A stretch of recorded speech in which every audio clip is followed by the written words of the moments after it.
푸틴 대통령의 총력전일까요? 북한 참전에 이제 바이든 대통령의 맞대응 얘기까지 나왔고요. 일단 올 겨울이 분수령인 러시아와 우크라이나 전쟁, 먼저 전쟁 현황부터 영상으로 먼저 제가 설명을 좀 드려야 될 것 같습니다. 바로 러시아군의 드론 공격부터 만나볼까요? 러시아군이 특정 모초에서 저렇게 드론을 발사하는 장면을 국방부 SNS를 통해서 공개한, 우리도 우크라이나 못지않게 드론 공격으로 맞세울 수 있다. 최근에는 가짜 드론, 허위 드론 얘기도 나왔습니다만 이 얘기가 있고요. 이어지는 영상도 러시아군의 공격입니다. 러시아군의 저렇게 자폭 드론이 우크라이나 폭격기 2대를 발견해서 공격 이후에 제거하는 모습. 바로 저 장면이죠. 포착된 것도 러시아가 공개했습니다. 반면 이번엔 우크라이나가 공개한 영상들입니다. 사실 이것 또한 우크라이나 매체에 따르면 이거는 러시아의 대대적인 미사일과 드론 공격으로 민간인 20명의 사상자가 발생했다. 이것 또한 우크라이나가 러시아의 폭격을 당한 이런 부분까지 여기 보시는 우크라이나 정부 당국이 공개한 저 유튜브 영상이고요. 마지막은 제가 앞전에 말씀드린 대로 우크라이나의 반격입니다. 격전지 쿠르스크에서 러시아 보병 부대를 물리치고 저렇게 장갑차를 파괴했다며 공격한 저 영상. 결국은 다 지금 사실 무인기 전쟁, 공대지, 그러니까 하늘에서 땅으로 쏘는 공격 위주의 영상들을 주로 공개하고 있습니다. 근데 김금엽 보좌관님, 네. 러시아 전쟁에서 포착된 것 등에 방사포 몇 면이 있는데 이미 북한이 이 러시아에 방사포를 지원했다는 이런 얘기도 우크라이나를 통해서 알려진 것 같아요.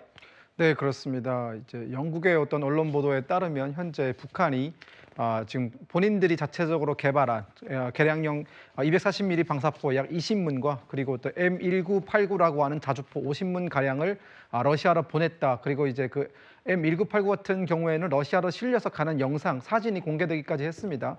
그렇기 때문에 현재 러시아는 북한으로부터 병사들뿐만이 아니라 북한이 보유한 각종 어떤 화기들, 즉 포탄이라든가 포라든가 미사일이라든가, 즉 러시아가 북한으로부터 달릴 수 있는 건 닥치는 대로 다 가져가고 있는 것이다라는 상황이 지금 속속들이 공개가 되고 있습니다.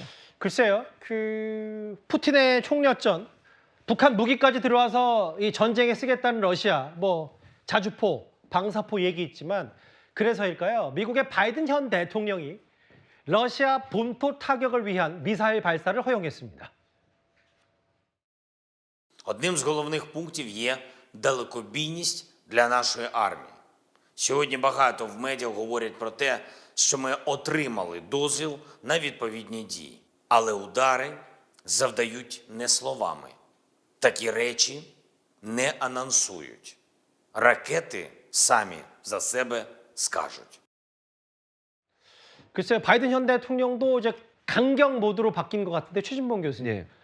우크라이나에 미사일, 장거리 미사일 러시아 본토로 쏴도 좋다라고 하면서 에이테크임스, 장거리 미사일 이런 얘기까지 좀 나오는 것 같아요. 그러니까 이게 지금 190마일이니까 304km를 날아가는 거거든요. 엄청나게 규모가 크고 멀리 날아가는 장거리 미사일인데 아무래도 이제 이게 영토 싸움인 것 같아요. 예. 우크라이나 입장에서도 최대한 트럼프 대통령이 이제 취임하기 전에 바이든 대통령 시기에 어떻게든 영토를 더 많이 확보해야 되는 상황이 된 것 같고, 전세를 일정 부분 좀 우크라이나 유리한 쪽으로 가져가기 위해서, 왜냐하면 바이든 대통령 입장에서는 본인이 전쟁을 본인이 직접 수행한 건 아니지만 지원해서 전쟁이 이루어진 거잖아요. 본인의 책임이 넘어올 수밖에 없어요. 나중에 트럼프 대통령이 이걸 또 빌면서 공격을 할 거고요. 민주당이 다시 정권을 찾아오려면 어쨌든 이런 부분에서 어떤 실적을 남기는 게 반드시 필요하다고 볼 수 있을 것 같고, 그래서 아마도 바이든 대통령 입장에서는 이제 막바지에 들어선 이 전쟁의 끝을 향해 가고 있는 상태에서 우크라이나에 좀 더 강력한 무기 지원을 통해서 우크라이나가 좀 더 많은 지역을 확보해서 휴전이 성립될 수 있도록 만들려는 전략, 이런 전략이 결국은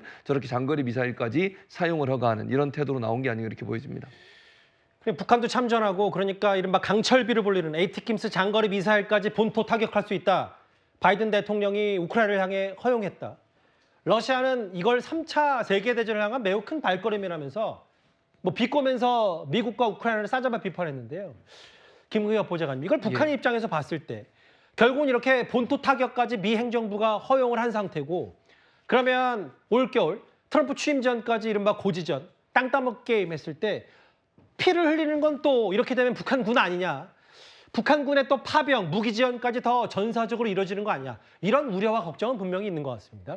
네, 그렇습니다. 이 바이든 대통령 결정이 조금 늦었다라는 감은 있습니다. 이제 어찌 보면 그 우크라이나와 러시아 사이의 전쟁이 종결되기까지 얼마 남지 않은 시점에 사실상 이제 한 3개월, 4개월을 앞둔 시점에 이제 그 사거리를 늘렸다라는 것은 우크라이나 입장에서는 약 1년 동안 고대하던 그 사거리 제한이 이제 풀렸기 때문에 비로소 러시아 본토 내에 있는 여러 가지 전략적인 목표물들을 타격할 수 있는 여유가 생겼다라는 것이고요. 예. 이 바이든 대통령이 이 미사일을 풀어주면서 겨냥했던 것은 사실 러시아뿐만이 아니라 북한도 포함이 되어 있습니다.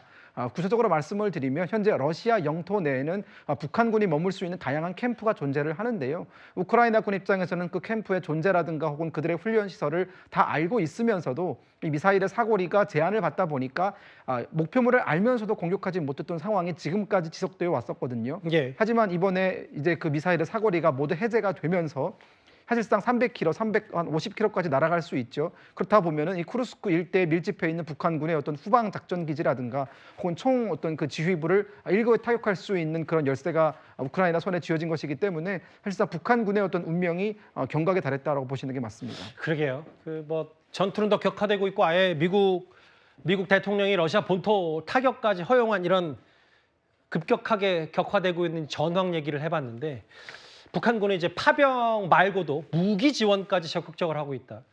관련 소식 전문가와 함께 짚어봤습니다.